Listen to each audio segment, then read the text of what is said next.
രാഹുൽ ഗാന്ധി എന്തുകൊണ്ട് സംസാരിച്ചില്ല, പ്രിയങ്ക ഗാന്ധി എന്തുകൊണ്ട് ആബ്സെൻ്റ് ആയിരുന്നു എന്നുള്ളതാണ്.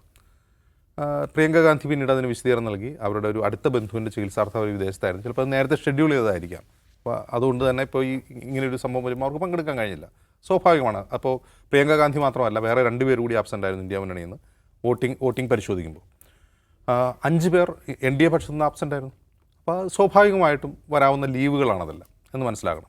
പക്ഷേ രാഹുൽ ഗാന്ധി സഭയിൽ പ്രസൻ്റ് ആയിരുന്നിട്ട് എന്തുകൊണ്ട് സംസാരിച്ചില്ല എന്നൊരു വളരെ പ്രധാനപ്പെട്ട ക്വസ്റ്റ്യൻ അതിലുണ്ട്.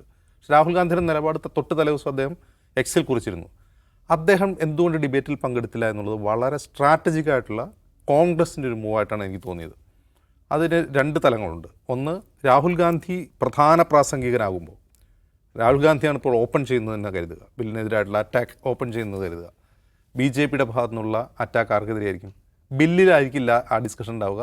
രാഹുൽ ഗാന്ധിയെയും നെഹ്റു ഫാമിലിയെയും കോൺഗ്രസിനെയും അറ്റാക്ക് ചെയ്യാനായിരിക്കും അവർ കൂടുതൽ സമയം ചെലവഴിക്കുക. അപ്പോൾ ആ ഡിബേറ്റിൻ്റെ യഥാർത്ഥത്തിലുള്ള ഫോക്കസ് മാറിപ്പോകാനുള്ള ഒരു സാധ്യതയുണ്ട്. അതാകാം കാരണം ഒന്ന്. രണ്ടാമത്തെ കാരണം, രാഹുൽ ഗാന്ധി വഖഫ് ബില്ലിന് വേണ്ടി സംസാരിക്കുന്നതിൻ്റെ ദൃശ്യങ്ങൾ ആർക്കൈവ് ചെയ്യപ്പെടും സൺസെറ്റ് ടിവിയിൽ.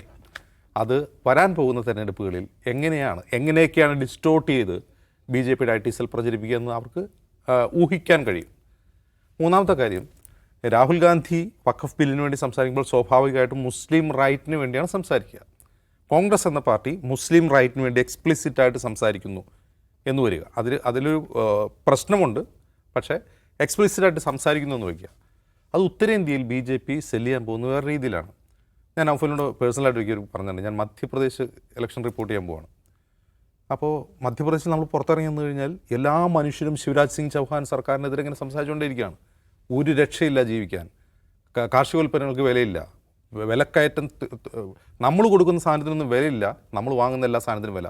ഇത് BJP, കോൺഗ്രസ് എന്നുള്ള അക്രോസ് ഓൾ പാർട്ടീസ് എല്ലാ മനുഷ്യരും ഇത് തന്നെയാണ് പറഞ്ഞുകൊണ്ടിരിക്കുന്നത്. ഒരാൾ പോലും ആ സർക്കാരിനെ പിന്തുണയ്ക്കുന്നില്ല.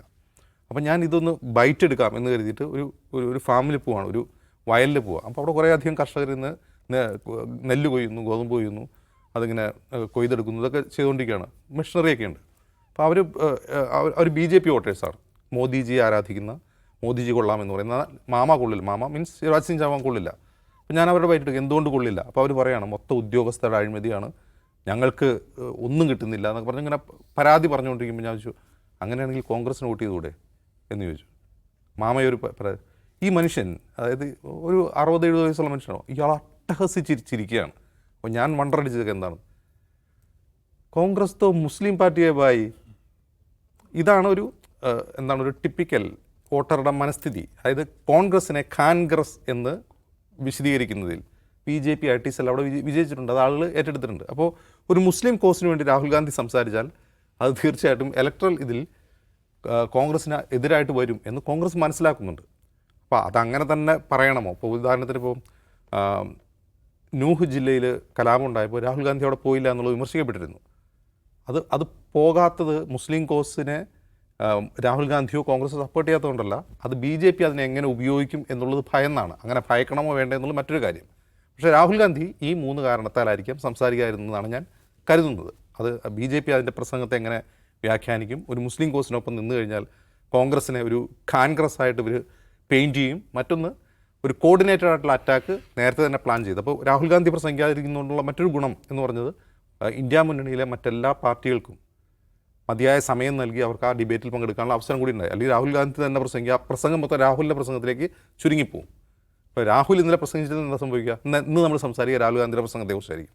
അതർവൈസ് എല്ലാ പാർട്ടികളും അതിൽ കൃത്യമായ നിലപാട് സ്വീകരിക്കുകയും അതിൻ്റെ ഭരണഘടനാ വിരുദ്ധത തുറന്നു കാട്ടുകയും ചെയ്തു. മൂന്നാമത്തെ വേറൊരു പ്രധാനപ്പെട്ട കാര്യം, കോൺഗ്രസ് ഇതിനൊരു മുസ്ലിം ഇഷ്യൂ ആയിട്ടല്ല പാർലമെൻറ്റിൽ പ്രസൻറ്റ് ചെയ്യുന്നത്. ഇതൊരു ഭരണഘടനാ പ്രശ്നമായിട്ടാണ്. കാരണം ഭരണഘടന മനുഷ്യർക്ക് നൽകുന്ന തുല്യത, മതവിശ്വാസത്തിനെയും മതം ആചരിക്കാനുള്ള കാര്യത്തിലും നൽകുന്നൊരു തുല്യതയുണ്ട്. ആ തുല്യതയ്ക്കെതിരാണ് വഖഫ് ബിൽ എന്ന് വളരെ കൃത്യമായി ആ ഡിബേറ്റിൽ ഉന്നയിക്കാൻ അവർക്ക് സാധിച്ചു. എന്ന് മാത്രമല്ല, ആ പ്രസംഗങ്ങൾ, ഇന്നത്തെ ഡിബേറ്റ് കേട്ടിരിക്കുന്ന ഒരു സാധാരണ മനുഷ്യന് ഇതിൻ്റെ ഭരണഘടനാ വിരുദ്ധത എന്താണ്, ഇതിൻ്റെ പ്രശ്നം എന്താണെന്നുള്ളത് കൃത്യമായി മനസ്സിലാവുകയും ചെയ്തിട്ടുണ്ട്. അതുകൊണ്ട് തന്നെ ആ ഒരു ഡിബേറ്റ് വിജയകരമായിരുന്നു ഇന്ത്യ മുന്നണിയെ സംബന്ധിച്ച്. വോട്ട് ഭൂരിപക്ഷം വെച്ചിട്ട് അത് പാസ്സാവുമെന്ന് തന്നെ വയ്ക്കാം. പക്ഷേ ആ ഡിബേറ്റ് ഫോളോ ചെയ്യുന്നവർക്ക് ഇതിലെ പ്രശ്നം എന്താണെന്ന് വളരെ സിമ്പിളായി മനസ്സിലാക്കാൻ സാധിച്ചു, വ്യത്യസ്ത വ്യൂ പോയിന്റിലൂടെ എന്നാണ് എനിക്ക് തോന്നിയത്.